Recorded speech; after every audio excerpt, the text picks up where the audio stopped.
Hey everybody, good morning. My name is Rudy Martin. I'm with GM Painting and Construction. We are a painting and concrete restoration firm based out of Deerfield Beach, Florida, but we handle everything from Miami Beach to Vero Beach, Orlando, Panhandle. We're all across the states.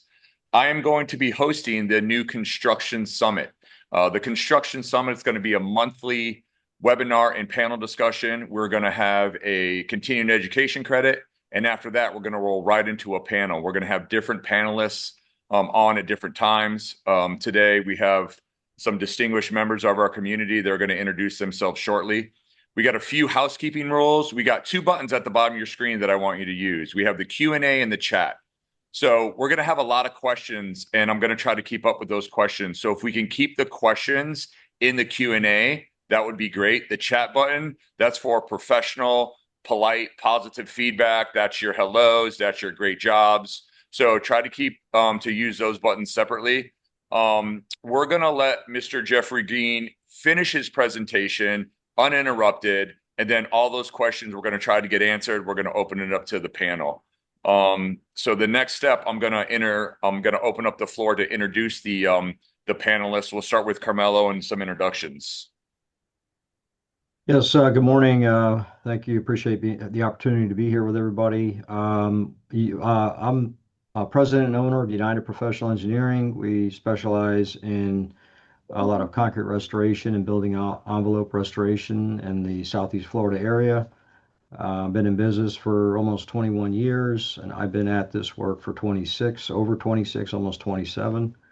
And yeah, we do a lot of work in the area. Been on numerous presentations with Peggy. So hopefully a lot of y'all know of us. And if you don't, please reach out. We're easy to talk to, either myself or Siobhan Gonzalez, who's here too. And if you have any questions for us, please post them in the chat and we'll respond, or simply call or reach out to us. Thank you. Thank you. Peggy will be sending on a list with all of the panelists and all of the sponsors' contact information. So keep an eye out for that. Everyone usually during the presentation, they ask for people's contacts number. So Peggy is going to send that out at the end. Daniel, tell us a little bit about yourself. Good morning. Thanks, Rudy. Daniel Baum, founder of COA Solutions of Florida. I specialize in commercial and property insurance for property and casualty insurance for condominiums and homeowners associations. Very simply, I look at my job as helping you find the least expensive solution to make sure you have the proper coverage and to help the community save money on what is its largest line item on its budget every year.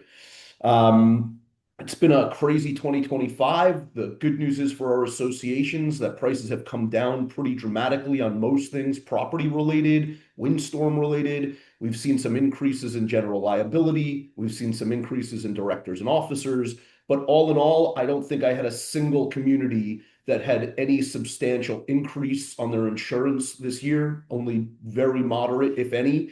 And the vast majority had decreases in their insurance policies this year. So really good year all around for the communities. And I'm looking for another continuation of this into 2026. And let's keep the storms away and our insurance costs down. Excellent. Thank you. Our presenter, Jeffrey Green. Yes. Good morning, everyone. Thank you for attending. I'm going to share my screen now so we can get into the slides and start the presentation. Okay, can everyone? First, excuse me. First, we're going to do sponsor introductions, Jeff. So if you could hold off on your slides. Sorry about that. Okay. Yep. So before we get into that, there are a few sponsors. The sponsors that are on, please. Are you going to introduce all the sponsors or some of the sponsors on? Obviously, Jamie's on, but you just want to introduce them starting from the top, Peggy?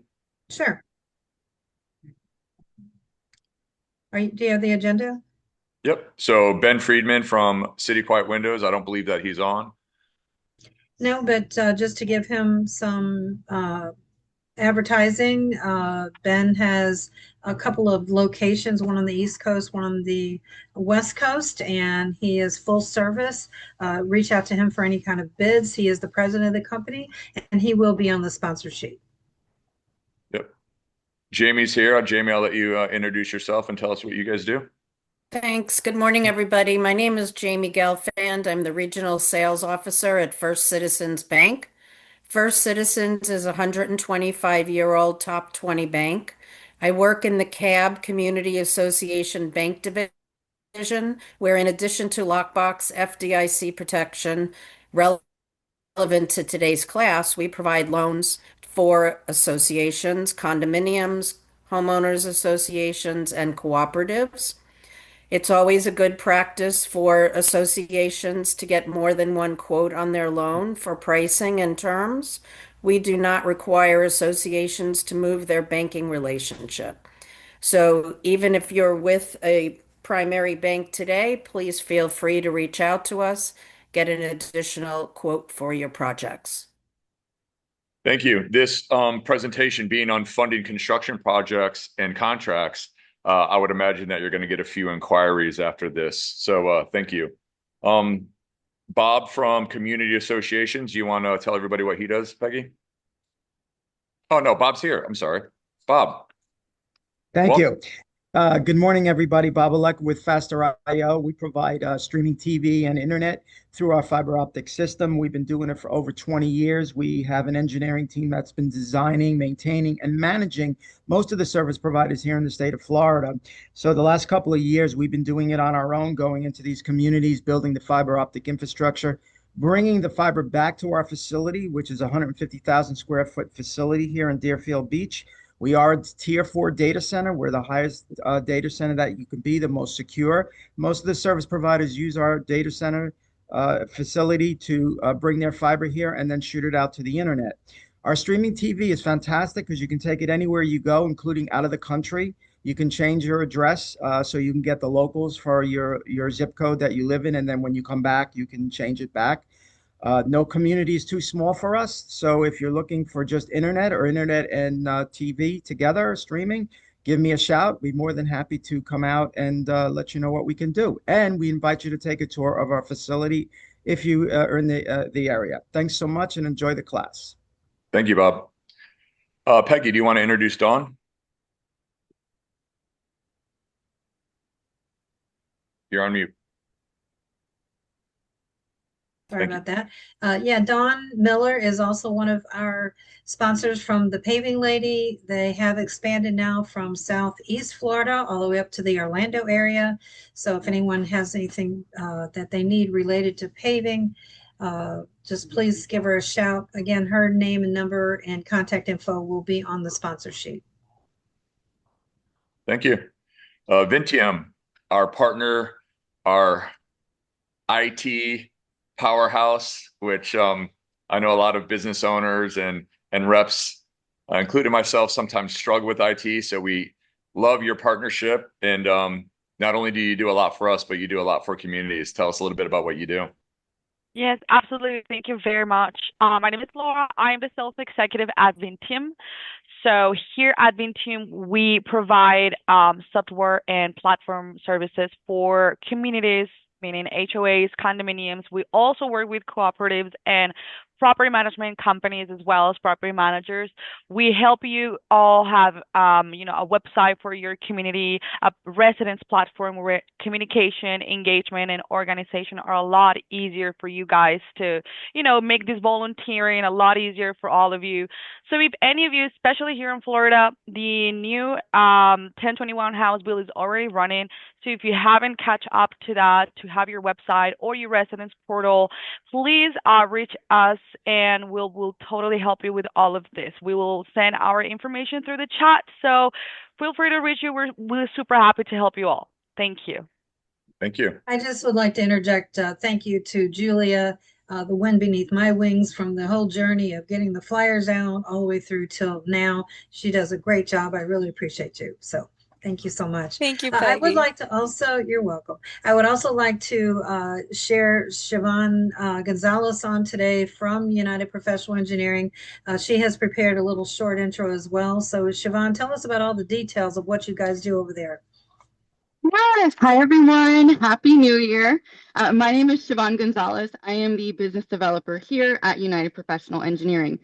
We are a full-service structural engineering firm.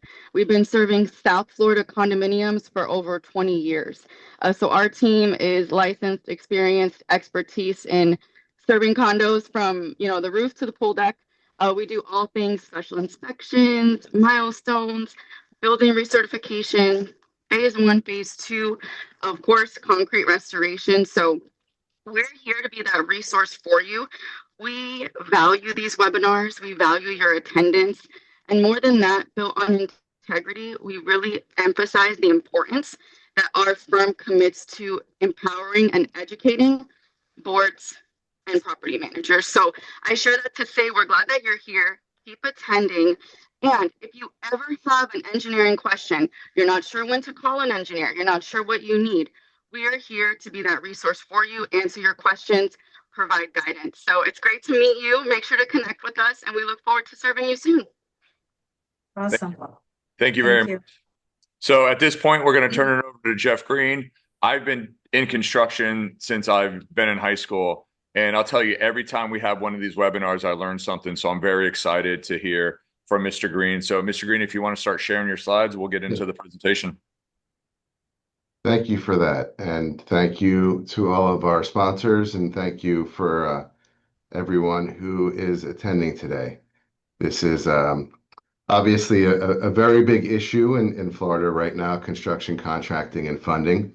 A little bit about myself. I'm Jeffrey Green, and I'm a board-certified construction lawyer, and I'm a partner at Kaye Rembaum.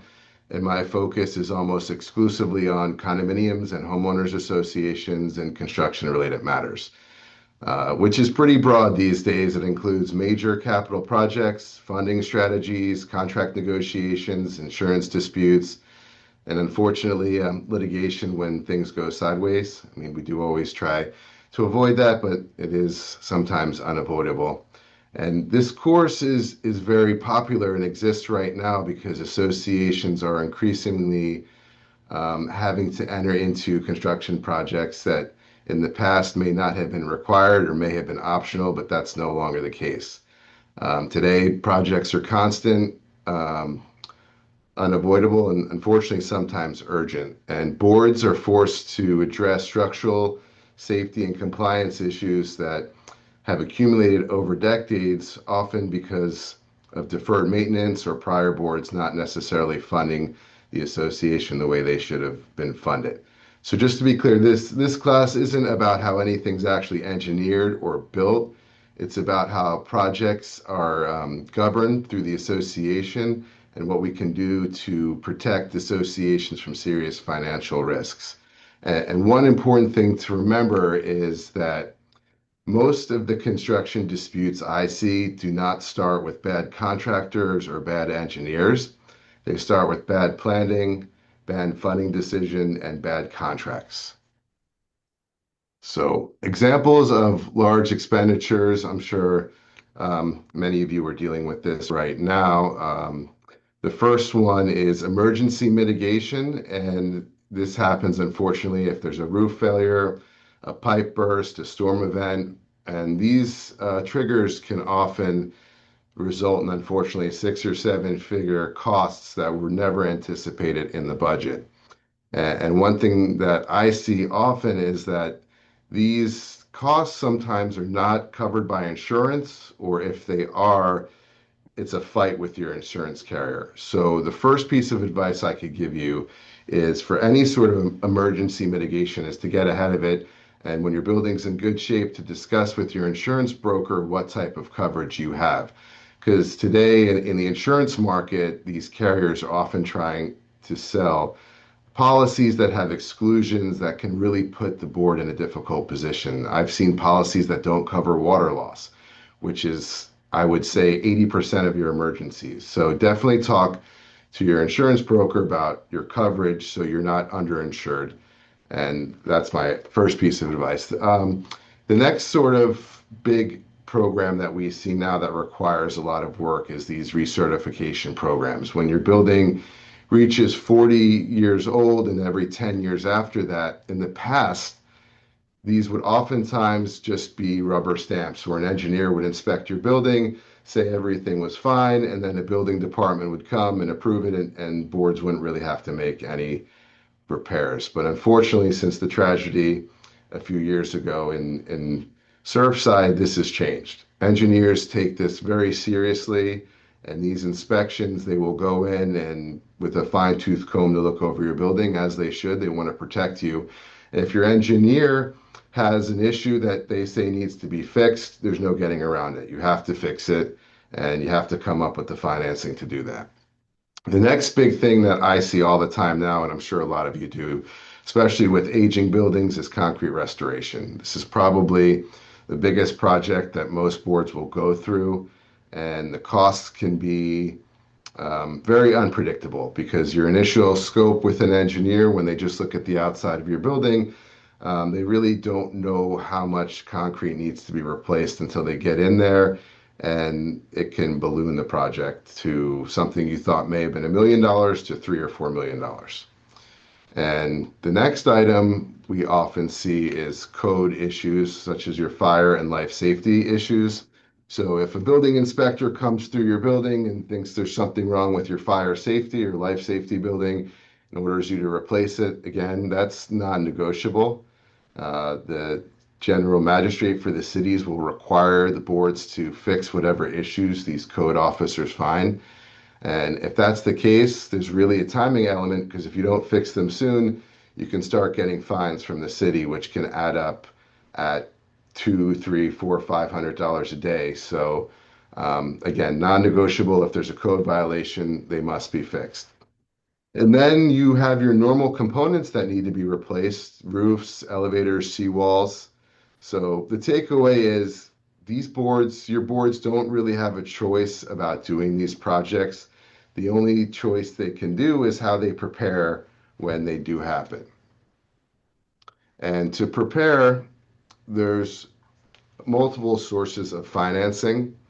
The primary four are your budget, special assessments, reserves, and financing through a bank or other lending institution. And each one of these sources has their own specific requirements that you need to be aware of. If you're a condo, Chapter 718, and a homeowner, Chapter 720.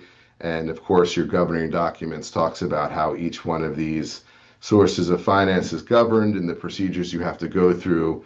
And what boards should realize is it's difficult to rely on one source of financing. It's sometimes you need to rely on all four or a combination of them to really properly finance and service your construction project.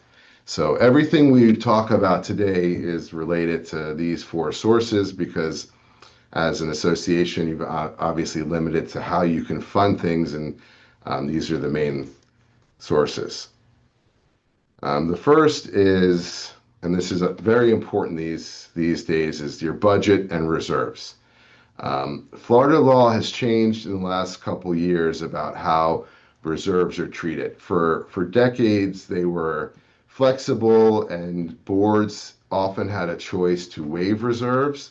And it was very attractive to waive reserves at the time, because you could go to your owners as a board member and say, we're saving on your annual budget because we're not funding reserves, and kind of kick the can down the road for maintenance where, hey, I'm not going to live in the condo in 10 or 20 years. It'll be someone else's problem. I'm going to keep my costs down low. And there was a lot of issues with that, with, as I mentioned before, deferred maintenance, where you're not really upkeeping with your building. And then all of a sudden, if you have an emergency that's millions of dollars, you have no reserves. So the Florida legislature has created a two-tier system for reserves now. That there's one that's called the structural integrity reserves. These are required for condominiums that are three stories or taller, 3 habitable stories or taller. These are the structural components of your building that are such as the roofs, load-bearing structures, fire protection system, plumbing, electrical, and exterior waterproofing.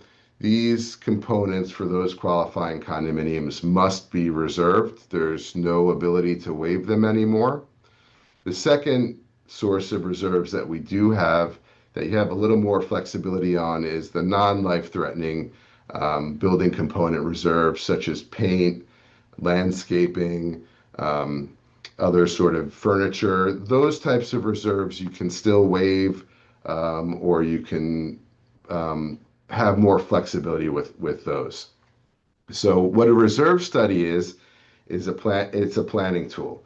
You have an engineer typically that will look at all of the components of your building and estimate the future repair cost or replacement costs and spread those costs over time. So if your roof has 10 years of useful life remaining and it's $1 million to replace your roof, the engineer would advise you to budget $100,000 a year for the next 10 years. It's a very useful tool.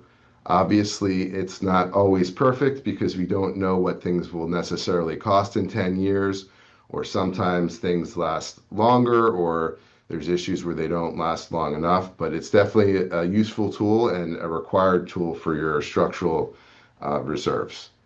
And there are two ways historically that you can reserve. Pooled, which is you lump all of your reserves in one, and you have a certain amount, say $1 million for all your reserves that you can utilize however you see fit for what comes due when you need to make maintenance. It's important to note, though, that pooled does not work for the structural components. You need to have a line item for each component that is required under the statute. So your roof money is going to stay with the roof, and you won't get in any trouble at that point. It does create issues because you have less flexibility with your reserves if something comes up, but these structural components are too important to not have the reserves for.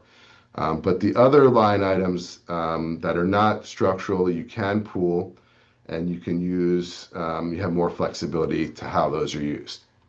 And one issue that used to be very common was before these SERS requirements is boards used to use reserve funds sometimes in emergency to fund other issues that you may have with your association. You would transfer the reserves to your general operating account if you had an emergency or a budget shortfall or some other need for those monies.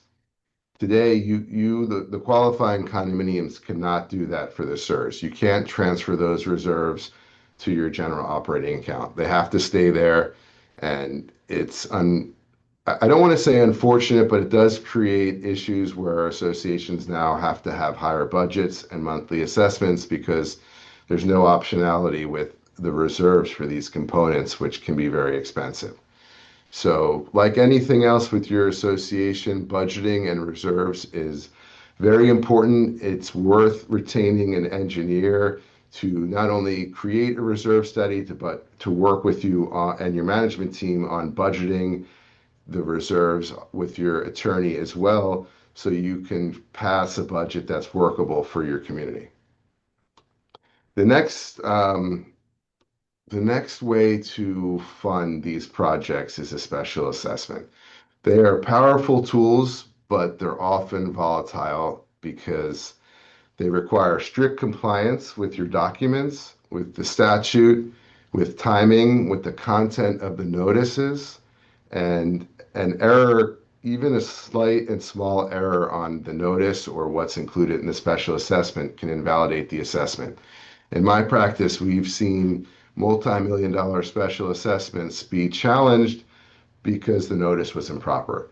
So for any special assessment, it's imperative that you work with your management and legal counsel to make sure all of the procedural requirements are properly met. And one of the other issues with special assessments is it is an issue politically because there's owners who are on fixed income, or they have a budget that they thought they were going to be paying for the year, and then you throw this assessment in, so it can be very politically bad for boards. There can be backlash, recall efforts where people want to get the board members off, and litigation. So it's just something to consider when a board is looking at a special assessment. You shouldn't be frightened to pass it. but they must respect the process and how it's going to affect your community and potentially what would happen if the special assessment's not done properly. But it's a very powerful tool for funding these construction projects.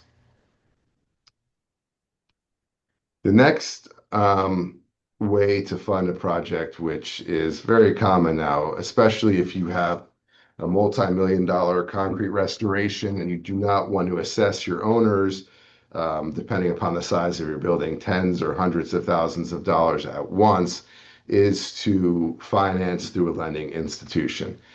It is important, obviously, when you're taking out any sort of loan to check your governing documents to see the procedure that your condominium or homeowners association requires. Surprisingly, not all loans require membership approval. Sometimes the board can just do it. But again, you must determine if the board has the authority to approve the loan, or if ownership approval is required, and if there's some sort of special condition that a lender may impose on the loans. And another equally important thing, just like with the special assessment, is that when you do authorize a loan, there's formal resolutions that are required, meetings that are required. So you have to button up everything at your governing level in terms of the notices, the meetings, and the resolution. Because again, if these aren't documented properly, there's a potential that an owner could challenge you later, or you could lose the right to collect the assessments that are funding the loan. So definitely, again, like anything, any big decision, work with your management company and your attorney when considering financing any sort of finance. And the actual procedures, they can be pretty complicated, especially when you're taking out a multi-million-dollar loan sometimes. And the first document is a commitment letter. This is the lender's conditional promise to make the loan. It outlines the amount, the interest rate, the terms, the conditions, deadlines, the required approval. It's not the loan itself, but it locks in the framework of the loan. And the next components are the loan documents that you will have to obviously review. That includes the promissory note that obligates the association to pay off the loan, and security interests that give the lender the rights, if the association defaults, to go after the association. And typically, lenders will look to secure their payment through the assignment of assessments, which is something really to consider, because if there's a default and the bank has the right to have your assessments or a portion of them, it can create an issue, obviously, with funding and continued operation of your association. So that's the typical collateral, as is the assessments. But sometimes association have other revenue streams or other assets that a bank can take as collateral. So again, it is very important when you're taking out these loans to make sure everything is buttoned up legally, so that you don't risk something down the future if it wasn't done properly. And for these loans, they do require your legal counsel to give an opinion as to whether the association has the authority to take the loan, and also to tell the bank if there's any other issues present that would affect the loan. So again, not to be taken lightly, and then definitely review with legal counsel. And then once your loan is approved, these are often overlooked, but there are closing costs that come in, just like a mortgage. When you record the security interest in the public records, there's typically a tax that has to be paid, and the lenders often have origination fees. That's how they make an additional profit. So you may see a term sheet at the beginning that looks very different at the end. So that's important when you're budgeting, is that you make sure there's no hidden fees, or you're well aware of what those fees are. So obviously financing is important and a powerful tool, but we have to be aware of the consequences of entering into any sort of loan agreement. And as I mentioned, once you do have the loan, oftentimes a board will feel relieved, but there is a lot to consider for your long-term exposure, how you're going to fund the loan. And typically, there's two ways to do it. There's a special assessment to fund the loan, which can be payable over many years depending on the size of the loan and the amount of owners you have. Or there can be a dedicated line in the new budget where going forward, the budget increased by the amount of the loan per unit. And the first year you take the loan out, you're typically, if you're not going to pass a special assessment, you're going to have to pass an amended budget. And again, lots of pitfalls here, but an amended budget can be done, and your documents will tell you how that is done. So for the first year, if you take the loan out halfway through, obviously your budget from the beginning of the year won't have those items in it. So you're going to have to go through your budget and amend it, and that is one way to accomplish funding it. A couple of things to consider with the loans that aren't always obvious is what the payment schedule is, the amortization schedule. It's how each loan payment is divided between principal and interest over time. So this is important because a lot of loans, another thing to really consider, have prepayment penalties. So these banks, when they loan you money, they want you to pay it off over time, because the first few years, depending upon how long the loan is where they make most of their money on the interest. So again, prepayment is common with these types of loans. It's not like a mortgage where where you can typically pay it off on your home anytime without penalty. So definitely something for you as a board or even as a member to bring up with your board to consider is whether there's a prepayment penalty if someone wants to pay off the loan early. And if there is, how it's calculated, what sort of amount there is. And this is important because you see this when an owner goes to sell. So if you sell and there's a 10-year loan in your house and you just start, the new owner at the closing, and not only having to pay off the loan, which happens at closing, there may be a penalty. So, and owners may not be aware of that when the loan is taken out, and I've seen litigation over these types of prepayment penalties. So again, very important when you take out a loan to make sure if there is a penalty and how that's addressed and how that's addressed at sales. And it's also important to know that lender foreclosure, if the association defaults on these loans, works differently than, say, you as a board foreclosing on an owner.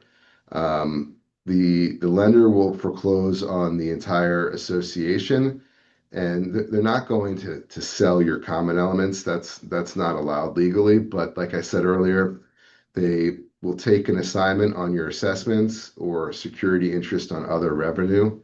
So if you default, there's lots of issues with how your association can run, whether a receiver is going to need to be appointed or bankruptcy considered. So these are all practical considerations when the board takes over a loan and not only passes it. So the loans are definitely they're short-term solutions for funding problems, but they create long-term obligations. And these all now that we've talked about the funding, the various ways to do that through your assessments, your loans, your budgets, they all go into the next phase of construction. So you finally get through the issue of raising the money and you feel like you've won, but now you have to actually contract with your contractors and your engineers, which is an entirely separate process that is just as important as the financing, if not more. I would say in my practice, the biggest mistake I see condominiums and homeowners make is not having an attorney review their construction contracts. Even for what may be considered a small contract of, say, $50,000 or $100,000, those can balloon into liabilities of millions of dollars if they're not reviewed. And from my experience, and I understand, when you as a board or an association contract with a vendor, they're going to present you, the vendor, with a contract that they've fine-tuned over many years that is very advantageous to them, just as you would in their situation try and create a contract that is beneficial to you. So there are standard contracts that contractors use. They're called AIA contracts from the American Institutes of Architects. They're widely used and familiar to contractors, but they are not advantageous to community associations. They're not Florida specific. They often limit remedies to what the association can do if there's a breach. They're very sophisticated. They're typically designed for a developer and a contractor, where these entities are used to high level contracting. So they are again high level and favor the contractors. So it's very important for the associations to have their attorneys either present their own contracts that they've developed over years of practice, or prepare an addendum, which is like a supplement to the contractor's contract, or redline and edit the AIA or standard contract you'll get from contractors. And one of the practical things for you to consider is, when you do get a contract from a vendor, there's often a terms and condition pages where the font is very small. There's lots of paragraphs. You're not quite sure what they all say, but those are all enforceable. And there can be 1-2 line paragraph in there that talks about certain things that you kind of just glance over that can lead to litigation and years of heartache for your association. So again, very important to review every line and go over that with your attorney. So there are a lot of important provisions in any construction contract. I will talk about them all. You've probably, if you've been involved in contracting, heard of them, and each one, a notice of commencement, a notice to owner, waiver and release of liens, indemnity. These kind of sound, some of them, like they're made up or Latin, but they all have practical considerations that if one item is missed while you're going through with a contract, can come back and cost hundreds of thousands of dollars or millions of dollars later. So the first document when you start a construction project is called a notice of commencement. It's a legal document, and it's executed by the owner, which is the association, and typically your general contractor will fill it out or file it to you. And in the notice of commencement, it tells you when the start date of your project is and how long the project is going to be. And it is extremely important to you, because if there's a notice of commencement filed, a subcontractor or a material provider or even a subcontractor is legally required within 45 days of when they start work to provide you as the owner with notice that they are working on your project. And why this is important is, if a subcontractor does not provide you that notice, they have no lien rights. So if they are not paid by the contractor and they do not provide you with that notice, they cannot then in the future make a claim against your property for any unpaid amounts. Conversely, it gives you as the owner notice of all of the people that are working on your property, which is good to know. You do want to know for your own for your own governance as who is on your property. And it's very important, these notices, when you receive them, is to make sure, and that'll go to the next slide, is the notice to owner. So this is the notice to owner is what a subcontractor will send to you as a property owner that they are working on your property. And these are not recorded in the public records. They are sent to you via certified mail. So it is very important that you make sure that you check your mail when these projects are starting. And if you know that a subcontractor is working on your property, you don't want to necessarily alert them if they didn't give you a notice, but you want to be cognizant that ABC subcontractors on my property, they started 45 days ago. Have I received a notice from them? Because it really uh, protects you as an owner, because when you get the notice and you know who's working on your property, you can require that your contractor, when you're making payments to him, give you a release from those subcontractors, essentially saying, "You paid me, I paid my subcontractors, here's a partial release from them." So you want to make sure that you receive all of those partial releases. If you don't, if you receive a notice to owner from a subcontractor and you pay your contractor and you don't receive that release, you really risk having to pay that again. Because if that subcontractor was not paid by the general contractor and he filed his notice to owner, he can sue you as an association and file a lien. And unfortunately, I've seen this all the time where contractors go out of business or have issues financially and they're not paying their subcontractors. And even though you as a board have paid the contractor and you thought you've done everything right, you've paid the payment applications that were presented to you, the next thing you know, you have a lien. And it is not a defense to say, well, I paid the contractor if you did receive this notice to owner. So again, this is very important. And in my opinion, any sort of project you have that is, involves subcontractors, that is a big project, it would behoove associations to hire project managers or engineers who are also assisting the board in payment applications to make sure that you're getting the proper releases, you're making the proper payments, and that you're not subjecting yourself to a potential lien, because liens can be devastating.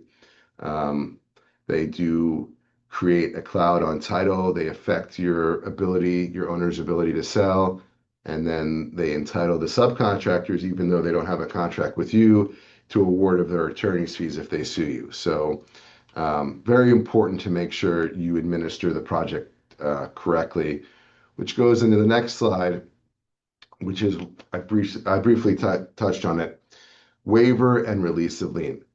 So these are documents that you need to get every time you make a payment, a pay application when a contractor submits it, is that they are, up until that point, waiving and releasing their lien through that date of the project. So if you've paid 50% and they've completed 50% of the project, you make that payment, you're going to get a release up to that point. So 50% of the project you've paid, the contractor can't then go file a lien for that amount. So this is where your association attorney comes really is important, because these contracts don't always have the requirement that a subcontractor has to give you a release. So a good construction contract that protects the association will require that every payment you make to a contractor also includes a release from all of the other parties that have served a notice to owner to you as the association. There are a couple of scenarios to be cognizant of when you're making payments. So if you make a payment to a contractor, he can't necessarily give you a release right away because that payment hasn't cleared his account. So they're typically conditioned on when your payment gets processed. So the releases are conditional. So there is some risk that if you pay a contractor and that specific payment, he doesn't necessarily deposit, or he absconds with it or goes out of business, You may be one payment behind, which could potentially implicate a lien for that payment to the subcontractor. So oftentimes, if you know of a large subcontractor that is working on your property, it's important to communicate with them as well to make sure that they are also being paid and that these payments are going through properly. There are some other ways I'll get into later in the presentation to protect you against liens in these types of scenarios. But this is just generally the process of how these waivers and releases work. And something else to be cognizant of is when you have a construction contract, there's all these terms. They tell you the process and how it works. Everything has to be in writing. Every payment has to have a signed release and so forth. If you, as a board, take one or two payments without the required contract requirements or make some verbal changes or talk to the contractor, that can entirely change what your contract has. It's called the course of conduct. So you may think as a board, well, you didn't give me a release, and why am I being liened? And the contractor could say, well, you told me not to give you this release, or you approved the payment a few times without the release, so you've now waived that ability. So it's very important to be consistent with your administration of the construction contracts and not make any changes orally or get maybe approve things that aren't specifically up to the contract. So again, very important, especially for large contracts, is to have your engineer or your project manager go through all of the payments, and then you as a board also have to sign off on it. So don't just take a rubber stamp and when it's presented to you, just sign it because a contractor and engineer approved it. Really take the time to look at it and make sure you're properly approving what's contractually required. The next big item that must, in my opinion, be included in a construction contract is indemnity. And simply, indemnity is risk transfer. So if your contractor controls the project and he's there with his workers and his subcontractors, if there's a loss, if your property's damaged or God forbid someone's hurt because of the construction, you as an association want the contractor to cover you for that loss. That's what indemnity is. So if you as an association get sued because an owner's property was damaged or an owner was hurt, you want to have the ability under the contract to say, okay, contractor, indemnify me, which means you have to, and I also put defend. You have to indemnify and defend me, meaning you have to pay for an attorney to defend me in that lawsuit. And if there is a loss, if there's a jury verdict or a judge rules against me, or if there's a settlement, you as the contractor have to pay for that loss. So these provisions are contested often with the contractor, the limits that they have. They may want to only indemnify you up to a certain amount, but it's very important, in my opinion, to require enough indemnity depending upon the nature and the scope of your work. Some projects can be, $1 million or $2 million. And also, it's important when you're contracting with your design professionals as well, such as your engineer or architect.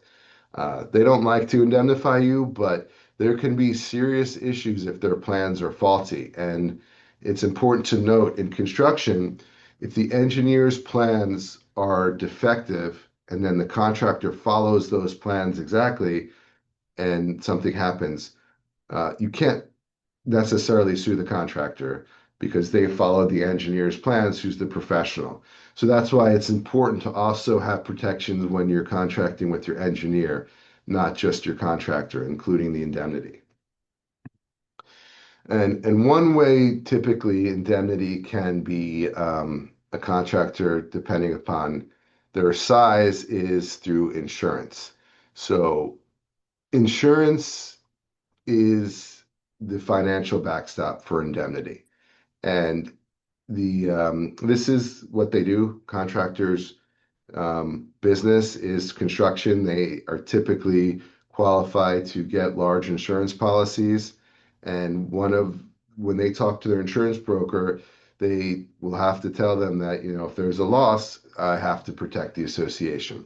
So how you as an association can protect yourself, not only have the contractual language, which is necessary, but make sure that the insurance that the contractor gets as you as an association as an additional insured, which essentially is exactly what it says. They're not only covering the contractor, but they're also insuring the association.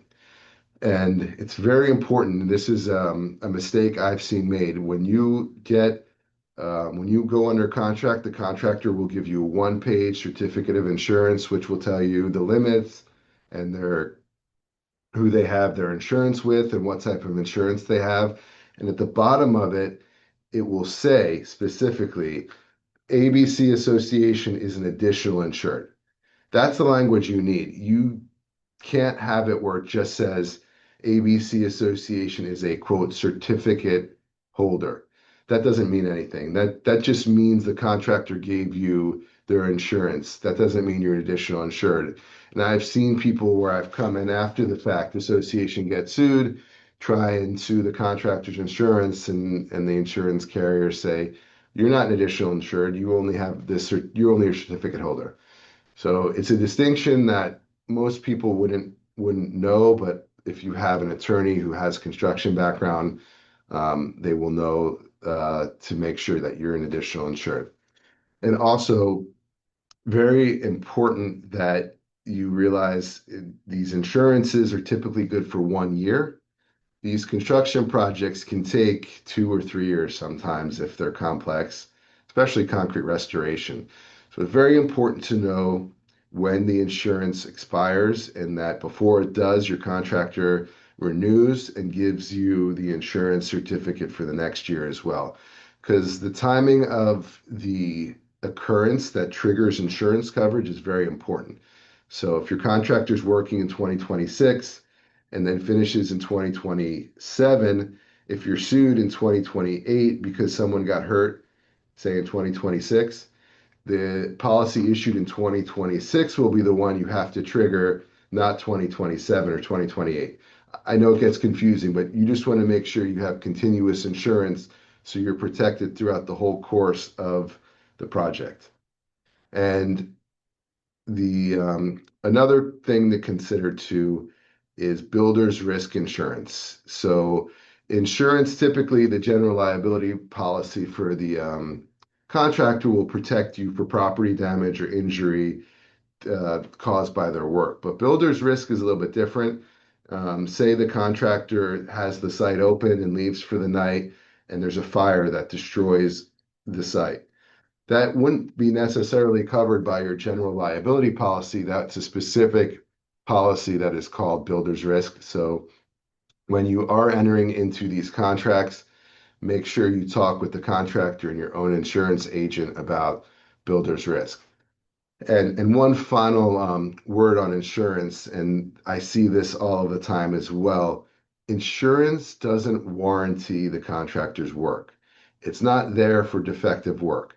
So oftentimes, if the contractor does poor work and you sue the contractor because you had to hire another contractor to fix it, the contractor's insurance will not pay for that loss. That's something separate, and people get tripped up on that. Insurance is there to protect you and the contractor from property damage and injury caused by their work. So keep that in mind when you are when you're going with insurance. It's not there to warrant their work. The next slide is about workers' compensation, and it's very important that you make sure your contractor has workers' compensation insurance, because if they don't and workers are working on your property, you're considered the owner. And if, God forbid, one of those workers gets hurt and they are not properly insured, you as an association are going to be responsible for their injury.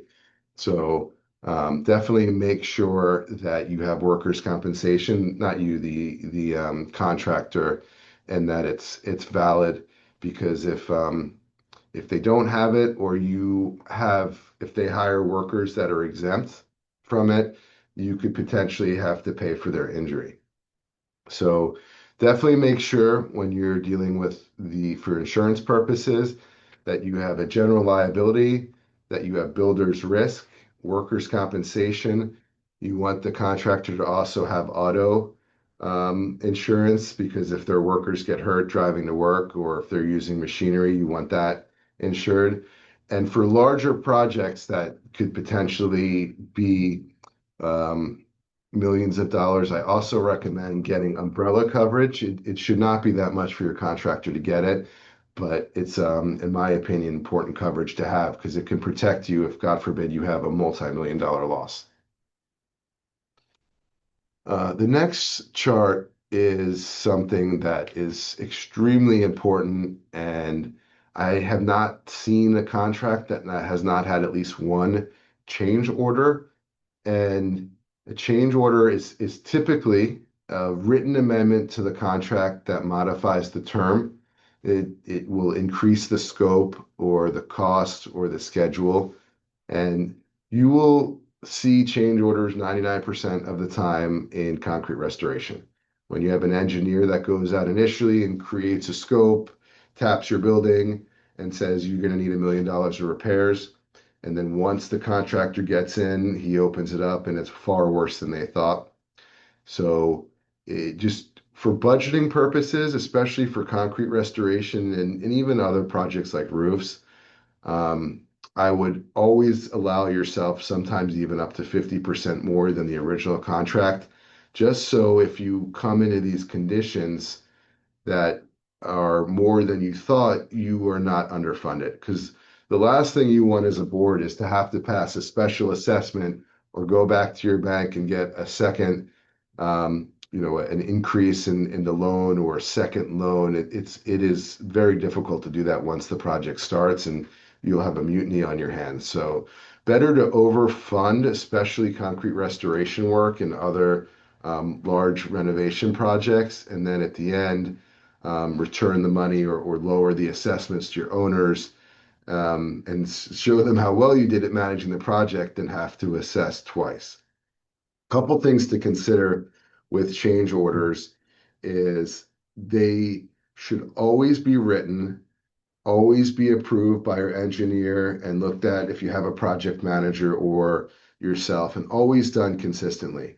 Because again, if a contractor's out there with his worker and he opens up the building and he says, oh my gosh, I need to do this area, it's going to cost another $50,000. Do I have approval? And you're out there, your manager's out there and says yes, and he does it. That's a verbal approval. He's now going to say, okay, I can just get a simple yes from you all of the time, and I don't have to follow the written procedure. And unfortunately, courts uphold that as a valid change order if that's your course of conduct. So make sure that they are written. And a couple other things to consider. It's very smart if the contractor will agree at the beginning of the project to know what the costs will be for the materials.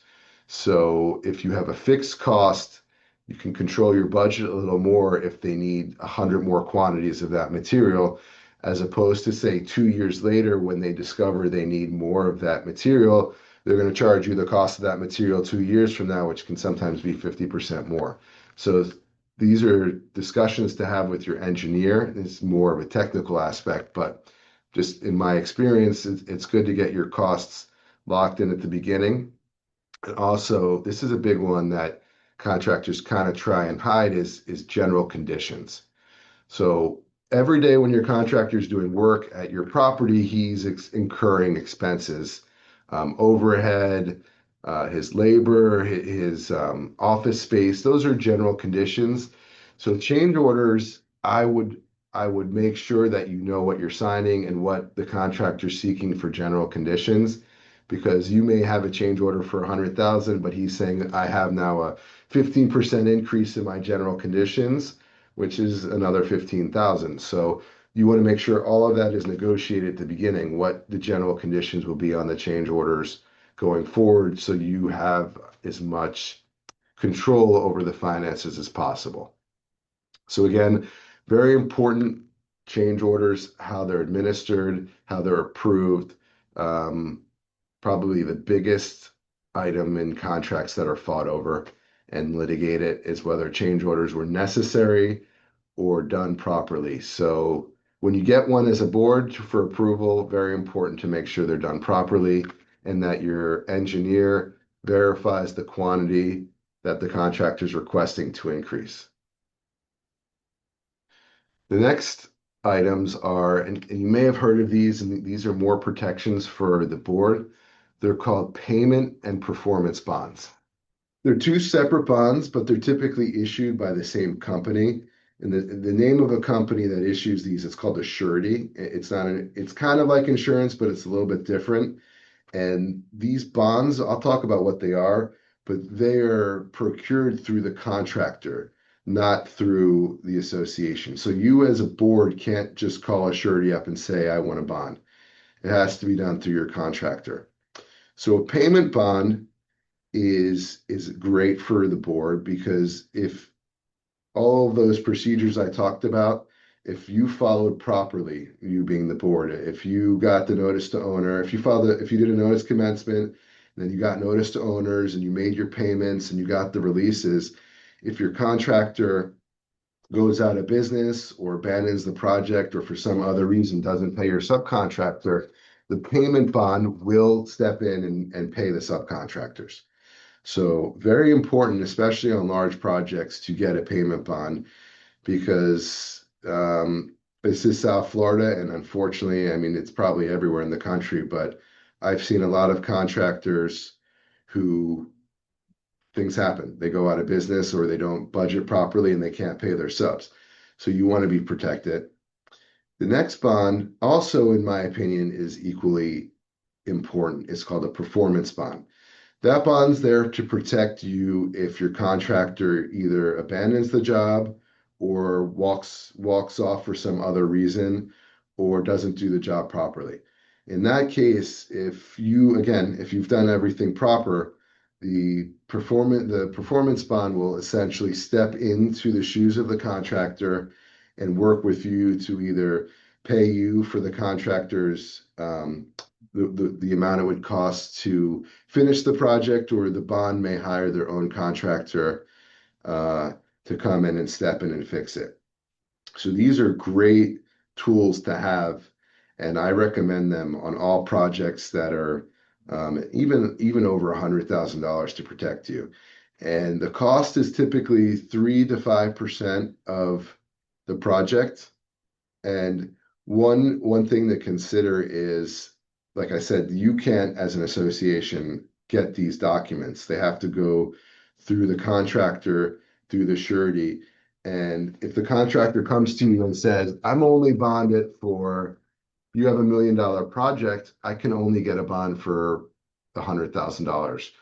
That should be a red flag to you that there's some issues with this contractor. Because if a surety is not willing to give a bond, it may mean that they have had past projects that they were caught on, or that they've been sued or hadn't paid their subcontractors. So 100% a red flag if a contractor can't get, a bond, or is limited in the ability to get one.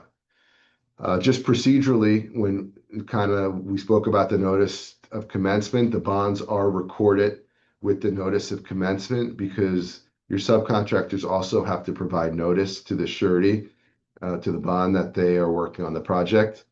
And this is also very important. The bond is limited to the contract amount. So if you enter a contract for $2 million and you get a $2 million bond, that's the limit to it. But if you get a change order, even the bond will not necessarily increase for the $500,000 change order you may get. You will need to get a supplement. You need to supplement the bond.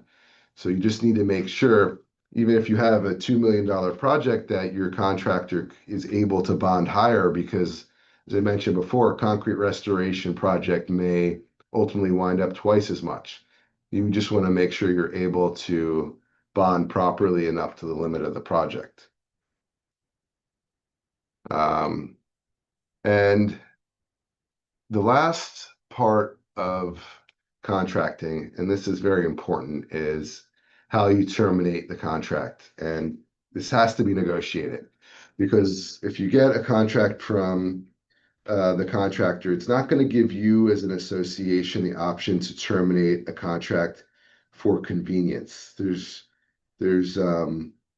typically for cause. That means if the contractor breached, typically the breach is he didn't pay his subcontractors, he isn't supplying enough labor, he damaged property, things that really go to the heart of the project. So that is something that you as a association can terminate for cause when the contractor does that. Likewise, the contractor can terminate you as the association for cause if you don't pay him, you interfere with his ability to work, you interfere with his subcontractors. Those are all for cause. But you as an association, in my opinion, really need the flexibility to terminate for convenience. Because if you have a 2 or 3 year contract and something goes wrong, you want to have the option where you could say, thank you, but it's time we end our relationship. I'll pay you what you've done and we'll move on. I've seen contracts that have not been reviewed by legal. And if you don't have a termination for convenience clause like that, and it's difficult to prove the contractor breached, you may have to pay him damages. And those damages are measured as the contractor's lost profit, what he would have earned if he had completed the project, which can be 25% or more, which on a multi-million-dollar contract can be obviously enormous. So you want to make sure that you're not stuck with that situation where you have to terminate a contractor, pay him 25%, and then hire a new contractor. That's kind of that is a recipe for you to be recalled and for people to be in very difficult positions with the membership. So make sure termination is negotiated in the contract. And again, this is another point of contention that I see litigated all the time, is whether a contract was properly terminated or not. And with that, I think we've gone through the contract administration and the financing, and I'll open the floor to questions. Thank you. So we do have more presentation. We do have a different subject, or is this the end? No, that was the presentation. Okay, good.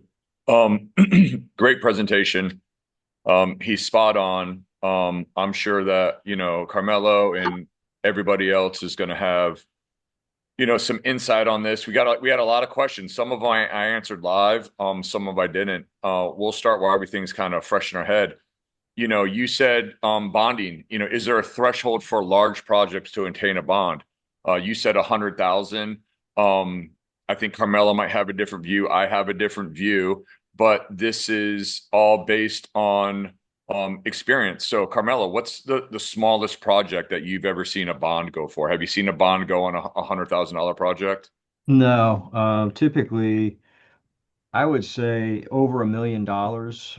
We just did one that was, about $1 million, and there was no bond. The board was not interested in it.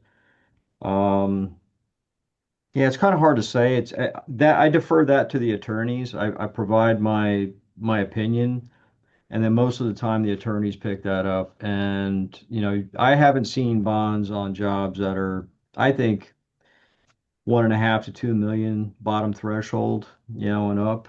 But again, different attorneys want to see different things, So it's kind of more their jurisdiction. Yeah, I don't really see it on smaller projects. No, I don't see them. I have seen a bond on a $100,000 project. It was a small project, but it had a large degree of difficulty that could have ballooned. So I think it's very kind of situational. I have seen a bond. It was a smaller project. It could have got away from us. So I think it's all, when it comes just to a painting contract, we're not talking about restoration. It's a fixed cost. Obviously, there's not a lot of room for error, and that's not going to balloon.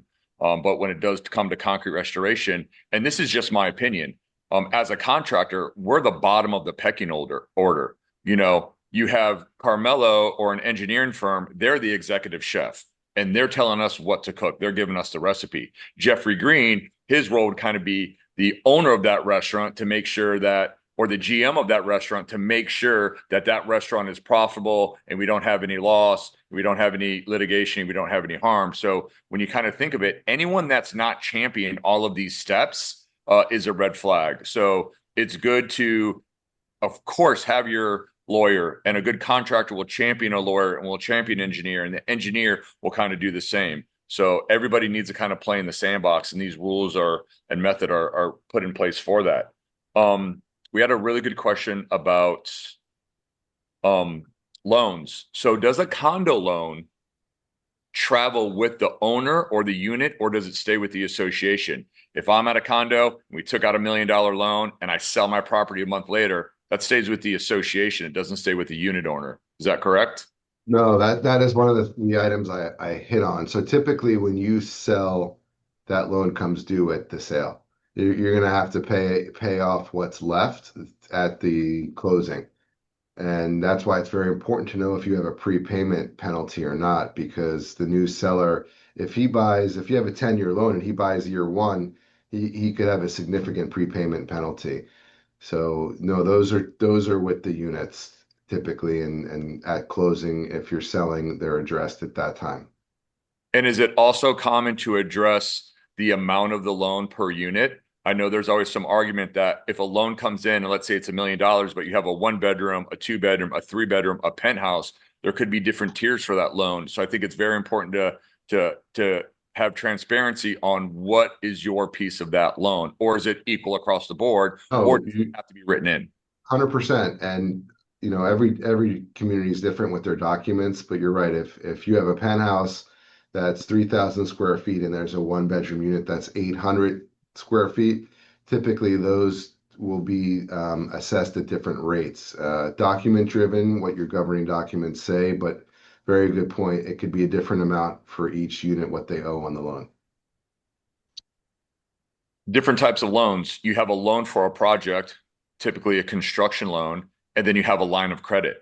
What's the difference, and why would one be better than the other? And Jamie, if Jamie's still on it, I think she could point to that. She might have left. But Jeff, what do you feel that what's the difference between the loan and a line of credit, and why is one better than the other at a certain point? Well, a line of credit may be something an association just generally has in case of emergencies, kind of like if you have maybe a second mortgage on your house that you're not drawing down from, and that it wouldn't necessarily be project specific, but a construction loan is earmarked for the construction contract that you're financing. So I would say if you know you're taking out a construction loan is to finance it that way, and make sure you're able to get more on it if there are change orders. But that it can kind of interplay if you have a construction loan that's limited, and then unfortunately, if you have change orders, you may have to use the line of credit. But I would prefer to see a project financed through a construction loan that you can then budget and special assess than a line of credit. But the line of credit's there if you need it. When it comes to funding these, Carmelo, your experience in restoration, funding is probably one of the first questions we have, right? How are we going to pay for this? And it's obviously not uncommon that these projects go over what the estimate is. We don't know what we're getting into, so we start peeling back the layers of that onion. And if a property earmarks a property for 2 million and we're halfway to the project, what are some of the options that a community has? Can they open a loan at that point? Have you seen stuff like this? So when a company has $2 million and we hit $2 million, but we're only 50% through, what have you seen in your experience that are some options for the association? Well, I mean, I've typically the projects I've been on, we've generally been decent on budget. And I do presentations for Peggy's group here, and some folks listening may have heard that, but I talk a lot about budgeting the project. It's very difficult and a huge part of this whole process of figuring out how much to budget. It's extremely tricky, an art, a science, but it takes years of numerous iterations to kind of get it right. And even then, you can't get it right. It's impossible. So my projects, they on some we've had a little bit go over, we've had some go under, we've had some right there. But typically, when more money's needed, the board goes to the association and says we need more money, and they do another assessment. And that's all that happens. I mean, even for condos that have, you had one recently that was, I don't know, something like a $20,000 assessment, and a lot of units, but I think they had to go back for a few $1,000s, and so.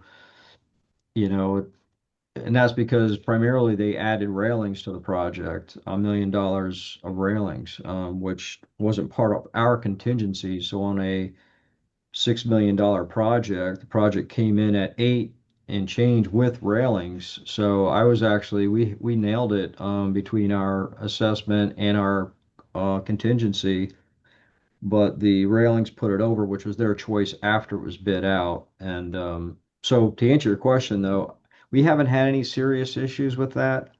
But yeah, from my experience, they just go back and ask for more money, and some people have trouble and some don't. And us as the engineers, we don't really get involved heavily with the manager and the association with fighting for the money. They usually take care of that. So Excellent. Thank you.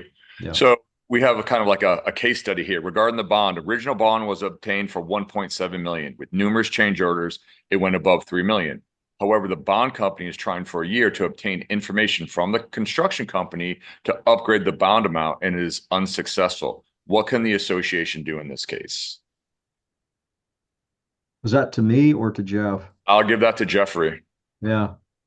Yeah, that's obviously without necessarily knowing all the facts and giving legal advice, it's difficult to get more if the bonding company won't approve it, which is why I said at the beginning, when you enter into a contract, you want to make sure that the contractor is able to bond higher than the contract amount. So you entered into a $1.7 million contract.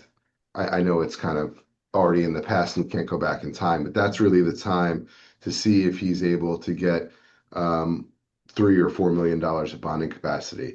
If he's unable to do it with this surety, perhaps the contractor can go to a different surety to see if they'll assign the bond to a different surety. But you as an association, unfortunately, really can't do anything to get another bond. You touched on insurance and kind of the process of that. And Daniel, I'll kind of reach out to you on this one. When a concrete restoration is already underway and they're in their year where they're going to renew, what kind of issues do you see arise from that, and how can the board get ahead of that? It's a really good question. I mean, what I would say is you just need to be in touch with your contractor and understand, when a contractor gives you their certificate, and as Jeff Wright, obviously pointed out, you need to make sure that the association is additionally named on the policy, not just their certificate holder. You really want to pay attention to that renewal date. When is that date that their policy is coming up? And you want to be in touch with them or their office, well in advance of that renewal date. I would say, most carriers, they don't like to quote outside of 30 days, but once you're inside of 30 days, could it take a little longer? Sure. But if the contractor is doing what they're supposed to and they've met the requirements, to maintain their insurance, there's no reason that at least, I would say, 2 weeks prior to renewal, they don't already have the renewal pending. And I would just say that the one step that I think boards and property managers sometimes will neglect, and not on purpose, but they just don't know, is pick up the phone, call the insurance company, and make sure that that policy is actually in effect. Just because you're handed a certificate doesn't mean that policy actually is in effect. I've seen fraudulent certificates before.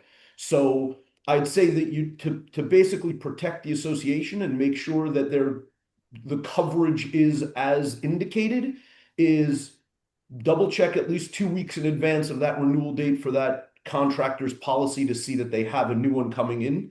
And secondarily, pick up the phone and call the insurance company and ensure that what's on the certificate is actually what they actually are insured. Now, when there is a renewal, and they're obviously looking at the age of the building, I know it's different than a single family home. Impact windows installed in a house, you can go back and you can kind of, get an insurance reduction. But I think it's different for condos. So, does the rate go down or does the rate just not increase? When they're going for the renewal and they're at the 20-year mark and they know that, 30 years is going to be that concrete restoration, how much does concrete restoration play into the fact of the renewal, not renewal, going to find carriers that will accept them, and what's the cost difference? So when it comes to the concrete, essentially what you need to understand is every year when you get your renewal on your property insurance community, I mean, this goes for homeowners as much as it goes for associations and condominiums specifically. Anytime that carrier comes in, whether it's a new carrier or a renewal, they're going to send out an inspector. And that inspector is going to walk the property. They're not necessarily going to tell you they're coming unless they need interior access. And they're going to take a look and see what conditions are of the property. And if they find that there are concrete issues, I mean, if they find any issues, even some of the silly stuff I've seen, they're going to send a notice to you to say, hey, you need to correct these deficiencies in order for our policy to stay in effect. And if you have spalling concrete, or you have issues with the just to keep it on the concrete conversation, because that's what we're discussing, they're going to send a notice and say, hey, you need to correct this. They're not necessarily going to, well, they're certainly not going to cancel you outright. They're going to give you a chance to correct whatever it is that they have an issue with. And they're not necessarily going to change your premium one way or another based on what the future holds. They bound the policy based on certain understanding of your condition of your property, that it's in good shape. And as long as you can maintain or correct the deficiencies that are an issue, you should be just fine. It won't change your premium one way or the other. What you risk is if there are significant issues on the property, if there's significant spalling, there's significant deterioration, and they come out and you don't correct that action, they will drop your policy and say that you're not doing what you're responsible to do in order to maintain that policy. That's where you get into difficulty is, and typically what we see is if the project is going to take a little bit longer than just some simple restoration or they will give you an extension if they see you are correcting the action. If they send out an inspector and you're doing nothing, you've got problems.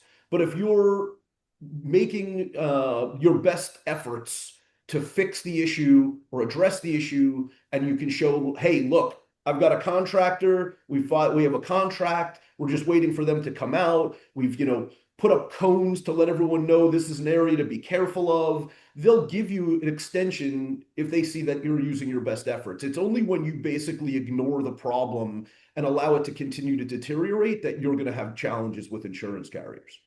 Thank you. Yeah, if that answered your question, I'm not sure if I fully answered it, but I tried to give you the best of my ability. Yes, we have a lot of bond questions. We might have to do a seminar just on bonds. And there's some really good questions. What if the contractor is working simultaneously on multiple projects and multiple buildings? Does that affect the size of the bond that they can be approved for? If they're bonded for $10 million, but they're on $5-10 million projects, does that affect the bond rate from the bonding company? All of that factors into what the bonding company will issue, what the amount that the amount that they're agreeing to bond. The rates are typically between 3 and 5%. That's very standard. If you see more than that, then I think you need to ask the contractor to shop around for a different bond. So that's pretty standard. It may be beneficial if you have a contractor you're working with that is that large. A bonding company may take that as a good sign that he can handle your project and they're comfortable bonding that amount. But the bond is project specific. So a contractor isn't bonded for $10 million for all of his work. it's you're going to get a bond for $2 million for ABC condominium. So you know when you have that from the surety, you're protected. Thank you. I don't think we have a resident real estate expert on here, but I think someone has some concerns about the buying and selling when it comes to loans. So let's say the building takes out $1 million loans. I own the unit. I'm getting ready to sell it. I obviously have a responsibility for a piece of that loan. Who's responsible for that loan amount upon the sale? Is it the seller or the buyer, or is that negotiable when a real estate contract comes to fruition? Everything is negotiable, but typically the seller would pay that because they have an obligation to give you clear title, and they can't give you a warranty deed or clear title while that loan is outstanding. So it factors into the purchase price, and that's why when you do take out a loan, you have to be very careful with the amount and inform your owners because, like I said, that's probably the biggest issue is if someone wants to sell, it's $1 million unit, just saying there's $100,000 loan, they may have to take $900,000. So it's typically the seller.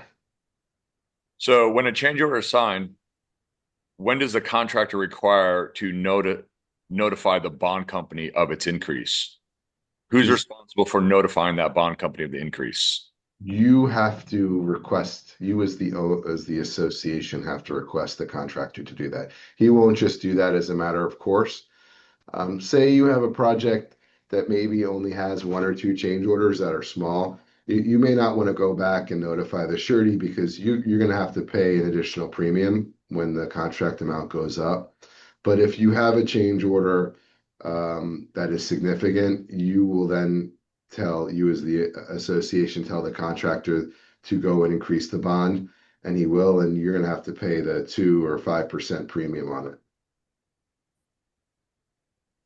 Carmelo, I know you had a successful business, pre-Surfside.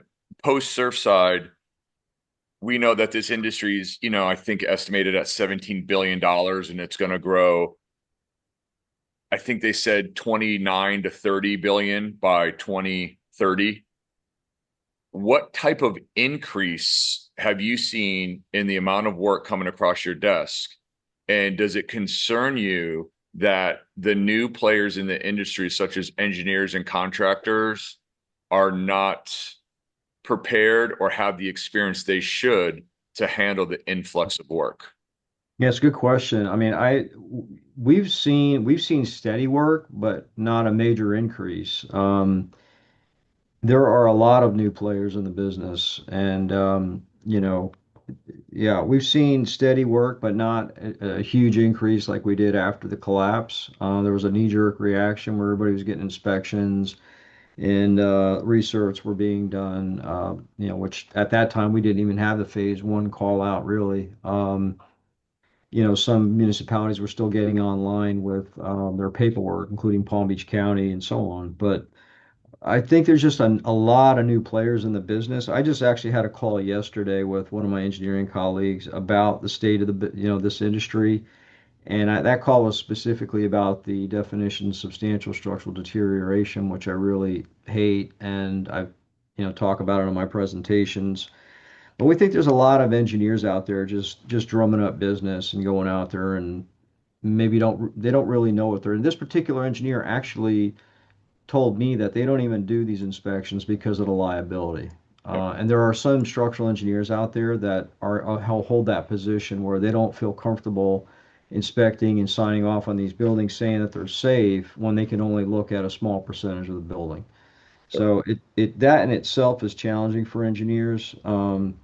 But yeah, it's evolving, to try to answer your question. And the past few years have been really kind of bizarre, a bit of a roller coaster as far as influx of work, changing attitudes. I still see the same problems though. People simply don't want to spend money. If you try to tell them an honest opinion and it's expensive, they don't want to hear it. They'd rather go to talk to somebody else that's going to give them a better answer that's cheaper, and less costly. And so, yeah, in my opinion, there's still a lot of problems with the business, and especially from the engineering side, it's very challenging. So that's What should I you don't know do if I to answered your ensure question. What should you do to ensure that the contractor completes the job in a timely manner? Can you set a deadline? And that's usually a very important, crucial part in the contract, correct? Yeah, so That's that's very good. yeah, actually I can answer. That's a good one for us. We deal with it day to day, and this comes up front with timing of the planning of the project and quantities because again, this is I have some slides on this. Planning is, time and money are related to the quantities. So if you go in and underestimate your quantities, you might have a smaller term project set up. And what ends up happening is if you severely underestimate, now you're going to have a project that's triple in budget and triple in time.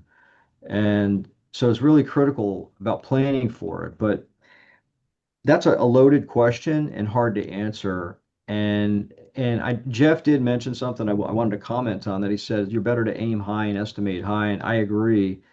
We've been sending out email blasts on that. If the engineer estimate $1 million job, and every engineer has a different technique, to come up with that number. I mean that in itself is challenging. But assuming that the engineer came up with a decent estimate, did he have a contingency included in that estimate, or did he not? Meaning that did he already account for the tip of the iceberg analogy? In other words, when you see a spall, it might be 1 square foot, but in reality, it turns out to be, 100 square feet. You've got to plan that out when you're setting up your bid sheets. And then on top of that, you put in a contingency. So we have a recipe for that. Every engineer is going to do it differently, but that's a big item. And it's up to the engineer to be able to generally estimate and do they have the knowledge to do it? And quite honestly, a, it's hard for us, and I've talked about this in my presentations. I have a slide that says, you can't handle the truth. Jack Nicholson's famous, clip there You in good, that man? movie. Yeah, and so because it's true, and if you come in too low, you have this question comes into play. Your budget's blown, your schedule's blown. And if you come in too high, the board thinks you're crazy and they want to fire you. And that often happens. They fire you at the bidding phase or your estimate phase because they think that the engineer is crazy. And this happened to us. We got let go on a job because the board thought our number was high. They hired somebody else and their project's now higher than our number, and so we got released for nothing, but that's the insanity of what we're dealing with. It's just people don't understand. So how do you control change orders? By doing a really good estimate up front. It's a lot of work. The engineer has a lot of work to do with trying to control the contractor. It's not easy work. I can tell you that right now. It's just not easy work, so You but know, well, I there are will. some good engineers out there, and so yeah, find a good engineer. I can piggyback off that, and Carmelo Yeah. makes a good point. Contractually, you can set deadlines for when the contractor has to finish the work. It can be 12 months, 18 months, depending on the project.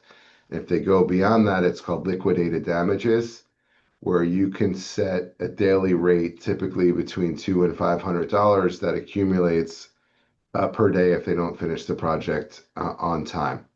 And what Carmelo made it, and I agree, is if the engineering at the beginning is poor and the contractor has to enter into a lot of change orders, those change orders increase the days he has to finish the project. So a year project with change orders could be 2. But if you do the engineering up front and it's done well and you don't have many change orders, that liquidated damage can really compel the contractor to finish quickly.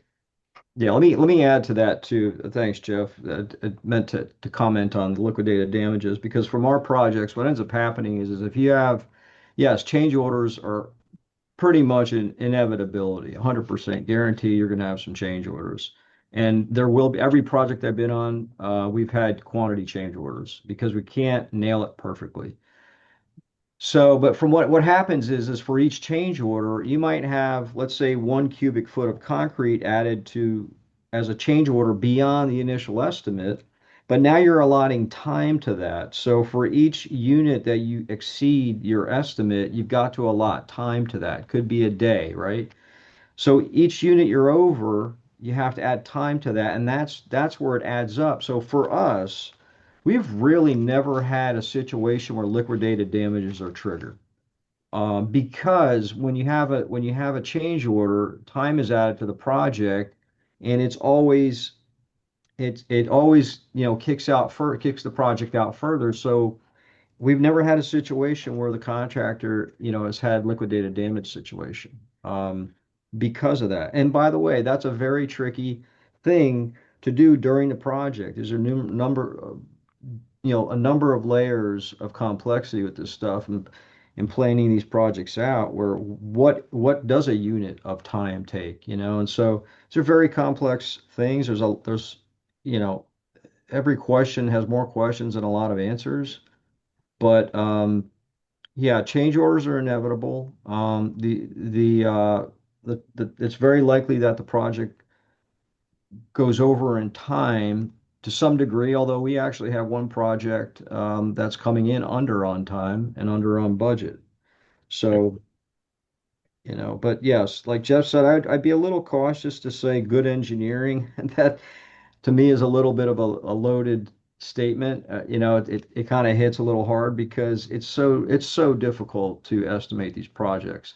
Now, if you go in and you should have invested $1 million and you come in at $100,000 project. We've heard of those, by the way, where the contractor goes in. This happened recently at a project in Lake Worth, where I knew there was a lot of damage on this project. The engineer went in and said there was a $50,000 to $100,000 job. Then I get a call a year later saying, Carmelo, we're at $800,000, and they look to go over, 1.2 or something. And this is a 40-unit building, not a wealthy community. And anyway, so it's a lengthy story, but that was grossly underestimated. I would say that was bad engineering. Yeah. And So, it's not uncommon. I'll tell anybody that's looking to start this process, references are key. Call the references from the engineer and talk to the people that had this project done. Call the references from the contractor. What was the experience like? Because you do get what you pay for. And engineers, it's not just fix the building. They all run their restaurant very differently. They have different recipes, they have different procedures, they might like different products. One might like Sika, the other one might like Tremco. So you have to really make sure that when you see a big bill, this is not something that you want to save money on. If one engineer is 50 grand and the other one's 15 grand, you're getting a discount in service because time is money and expertise is money. So the lowest bid should not always win these projects. This is like a health check. And when I was in my 20s, I would go into the doctor and I'd say, hey, I got a tea time, take my blood pressure, tell me I'm good, I got things to do. But now that I'm in my 50s and I have a family, I say, run the full gamut. Give me a stress test.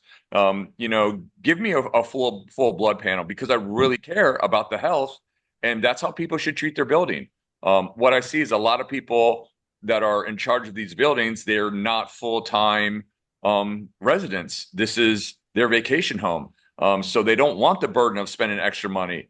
So they try to cheap everything out. But it just ends up costing them in the end. So do your due diligence, get your references, make sure somebody has completed a project like this that's very similar, and talk to everybody kind of about the experience. This should not be a money thing because the health of yourself, you would spend every dime to make sure that you're healthy. It should be the same for your building. I know we're running a little bit over time. Peggy, when is our cutoff? Is it noon or is it 11:30? Yeah. I got one other question on insurance. We're not going to be able to get to these all. We have a copy of all of the questions. We're going to try to get them answered in a recap email to everybody.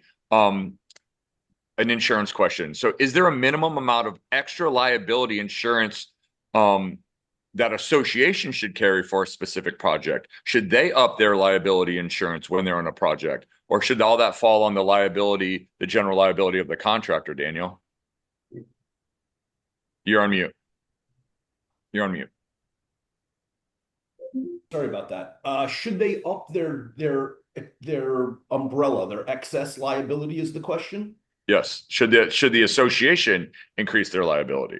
I would say that typically the liability that the association has will be sufficient. Most associations will have a minimum of 1 million, 2 million policy for their general liability, and most of our clients will have a 5 million excess. So unless they're doing a massive project, I don't think it's necessary. What I would say is if an association wants to protect themselves and take extra measures to protect themselves for a project, especially a larger project, it's a good idea to look at getting their own builder's risk policy, not just relying on the contractors. So if you're an association doing a huge project, I wouldn't say it's necessary for the smaller and even for some of the medium size, but if you're doing a larger project and you're really just looking at how can we protect ourselves, increasing your own insurance might be helpful depending on the level you have. But my recommendation would be looking into your own builder's risk policy to supplement what the contractor themselves is carrying. I want to get to a few more because there's so many good ones, but let's just get like yes or no answers and really quick ones. Jeffrey Green, building permits are now required to be posted under the association website per 718. In a condo of 260 units, do building permits for individual units doing work in their own units, do those have to be posted to the website, or is it just association permits? That would be association permits for work the association's doing. All right, that's what I thought. Thank you. Do large property management companies have any monetary interest in these projects aside from extra hours they spend managing it in finance or percentage of work done? There should be no monetary benefit to a management company whether a project's being done, correct? No, and you should get a separate project manager to manage the project. Property management companies are not licensed or just designated to oversee your construction. They can help you with pay apps, but again, I would recommend a separate project manager. I've got a comment on that though regarding project management because we manage our jobs to the degree that you don't need a project manager. So yeah, I would what Jeff's saying, what I've seen some management companies do is they'll hire an assistant manager for projects, and that to me seems to make the most sense.